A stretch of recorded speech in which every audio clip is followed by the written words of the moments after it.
പോലുള്ള ഇലകൾ നമുക്ക് വേറെ എന്തെങ്കിലുമൊക്കെ പരിപാടീസ് ഒപ്പിക്കാൻ വേണ്ടി ഒന്നവിടെ കളക്ട് കഴിഞ്ഞ ദിവസം കളക്ട് ചെയ്ത് വെച്ച മുള്ളു പോലുള്ള ആ ഇലകൾ വെച്ച് തന്നെയാണ് എൻ്റെ ഇന്നത്തെ ക്രാഫ്റ്റ് ഐഡിയ.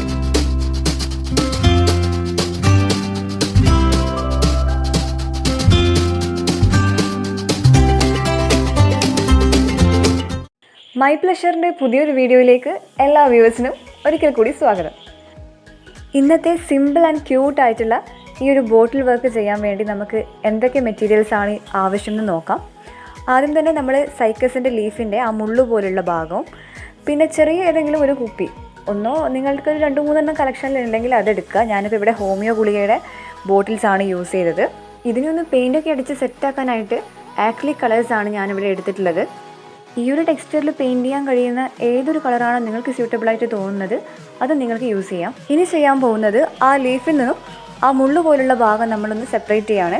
അപ്പോൾ അന്ന് ഓൾറെഡി കളക്ട് ചെയ്തതും ഉണ്ട്, അതിൻ്റെ കൂടെ ഞാൻ കുറച്ചുകൂടി എടുത്തിട്ടുണ്ട്. അത് ഈ കാണുന്ന ഹോമിയോ ഗുളികയുടെ കുപ്പിയിലേക്ക് കംപ്ലീറ്റ് അതിലേക്ക് ഇൻസേർട്ട് ചെയ്യാൻ പറ്റുന്ന രീതിയിൽ നമ്മൾ എന്ത് ചെയ്യാം, ഫില്ല് ചെയ്ത് കൊടുക്കുക. ഇന്നിപ്പോൾ ചെയ്തുകൊണ്ടിരിക്കുന്ന ഈ ഒരു വർക്കിൽ വലിയ കാര്യമായിട്ടുള്ള സംഭവങ്ങളൊന്നും ഇല്ല എന്നുള്ളത് നിങ്ങൾക്കും അറിയാം, എനിക്കും അറിയാം. ബട്ട് സ്റ്റിൽ ഭയങ്കര ക്യൂട്ടായിട്ടുള്ളൊരു ഷോ പീസായിട്ട് നിങ്ങൾക്ക് ഷോക്കേസിലൊക്കെ വെക്കാൻ കഴിയുന്ന ഒരു ക്രാഫ്റ്റ് ഐഡിയ തന്നെയാണ് ഇന്ന് ചെയ്തുകൊണ്ടിരിക്കുന്നത്. കഴിഞ്ഞ വീഡിയോയിൽ ഇതിൻ്റെ ബാക്കി വരുന്ന ആ മുള്ളു പോലുള്ള ഇലകൾ വെച്ച് എന്തെങ്കിലുമൊക്കെ ചെയ്യാമെന്ന് ഞാൻ പറഞ്ഞതിൻ്റെ ഭാഗമായിട്ടാണ് ഇന്ന് വീണ്ടും ഇത് തന്നെ പിന്നെയും മുക്കി പിടിച്ചുകൊണ്ട് വന്നത്. ഇവിടെ ഇപ്പോൾ നമ്മൾ ആ ബോട്ടിൽ പാർട്ടിന് ഒരു ഇഷ്ടമുള്ള കളർ കൊടുക്കുക എന്നുള്ള പരിപാടിയാണ് ഇപ്പോൾ ചെയ്തുകൊണ്ടിരിക്കുന്നത്. അപ്പോൾ അത് കഴിഞ്ഞിട്ടാണ് നമ്മളിനി അടുത്ത സ്റ്റെപ്പിലേക്ക് കടക്കാൻ പോകുന്നത്. ഇതൊരു സിംഗിൾ പീസായി വെക്കുന്നതിനേക്കാൾ കൂടുതൽ ഭംഗി ഒരു 3-4-5 ഇങ്ങനെ ഒരുമിച്ച് വെക്കുമ്പോഴാണ് അതിൻ്റെ ആ ഒരു ഭംഗി കിട്ടുള്ളൂ. ഇതിന് പുറമെ നിങ്ങൾക്ക് എന്തെങ്കിലുമൊക്കെ അട്രാക്റ്റീവായിട്ട് ചെയ്യാൻ പറ്റുന്നുണ്ടെങ്കിൽ ഇത് വെച്ച് നിങ്ങൾക്ക് അങ്ങനെയും ചെയ്യാം. അപ്പോൾ കുപ്പി പാർട്ട് പെയിൻ്റൊക്കെ അടിച്ച് ഒന്ന് വെയിൽ കൊള്ളാൻ നിന്നിട്ടുണ്ട്. അത് പെട്ടെന്ന് തന്നെ ഉണങ്ങി കിട്ടും. ആക്രിലിക് പെയിൻറ്റ് ആയതുകൊണ്ട് തന്നെ പെട്ടെന്ന് തന്നെ ഉണങ്ങി കിട്ടും. ഞാനിപ്പോൾ ഇവിടെ ആക്രിലിക് പെയിൻ്റാണ് ഇതിന് യൂസ് ചെയ്തത്. അതിങ്ങനെ വെക്കാൻ തന്നെ ഒരു ഭംഗിയുണ്ട്. നിങ്ങളിപ്പോൾ നോക്കിയാൽ നിങ്ങൾക്കറിയാം. എന്തായാലും ഞാനിതിൻ്റെ ആ മുകളിലുള്ള ആ പാർട്ടിന്, ആ മുള്ളു പോലുള്ള ആ പാർട്ടിന് കൂടി ഒരു കളർ കൊടുക്കാൻ വിചാരിക്കുന്നുണ്ട്. അപ്പോൾ ഇവിടെ ഓറഞ്ചിന് ഒരു ഗ്രീൻ കളറാണ് ഞാൻ ചൂസ് ചെയ്തത്.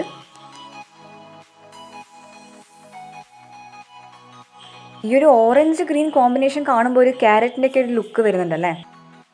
അതേപോലെ ഞാൻ എന്ത് ചെയ്തിട്ടുണ്ട്, ബാക്കിയുള്ള ബോട്ടിൽസിന് കൂടി ഇതേപോലെ പെയിൻറ്റ് കൊടുത്തു. ബോട്ടിലിൻ്റെ കളറിന് കോൺട്രാസ്റ്റിംഗ് ആയിട്ട് അല്ലെങ്കിൽ അതിന് കോമ്പിനേഷനായിട്ട് തോന്നുന്ന കളേഴ്സാണ് അതിൻ്റെ ഇലകൾക്ക് കൊടുത്തത്. അപ്പം അത് നിങ്ങളുടെ ചോയ്സാണ്. അപ്പോൾ എന്തായാലും ഇത്രയും ചെയ്യുമ്പോഴേക്ക് തന്നെ നമ്മുടെ ഈ ക്യൂട്ട് കുട്ടി ബോട്ടിൽസ് ഇവിടെ റെഡി ആയിട്ടുണ്ട്. അപ്പോൾ ഇത് വലിയ കാര്യമായിട്ടൊന്നും ഇല്ലെങ്കിലും നിങ്ങളെല്ലാവരും പറ്റുന്ന രീതിയിൽ ഇതിനെ അട്രാക്റ്റീവായിട്ട് മാറ്റാൻ ശ്രമിക്കുക. മൈ പ്ലഷറിൻ്റെ ഇന്നത്തെ വീഡിയോ നിങ്ങൾക്ക് ഇഷ്ടമാവുകയാണെങ്കിൽ ലൈക്ക് ചെയ്യുക. അത് മറ്റുള്ളവരിലേക്ക് കൂടി ഒന്ന് ഷെയർ ചെയ്ത് എത്തിക്കുക. അതേപോലെ സബ്സ്ക്രൈബ് ചെയ്യാതെ കാണുന്നവരും പുതിയ വ്യൂവേഴ്സും ചാനലൊന്ന് സബ്സ്ക്രൈബ് ചെയ്യുകയും വേണം. എങ്കിലും മാത്രമേ നിങ്ങൾക്ക് ഇനി അങ്ങോട്ടിടുന്ന വീഡിയോസിൻ്റെ നോട്ടിഫിക്കേഷൻസ് വരുള്ളൂ. ഇതുവരെ സപ്പോർട്ട് ചെയ്ത എല്ലാ വ്യൂവേഴ്സിനും ഒരുപാട് സ്നേഹം. And keep watching my pleasure.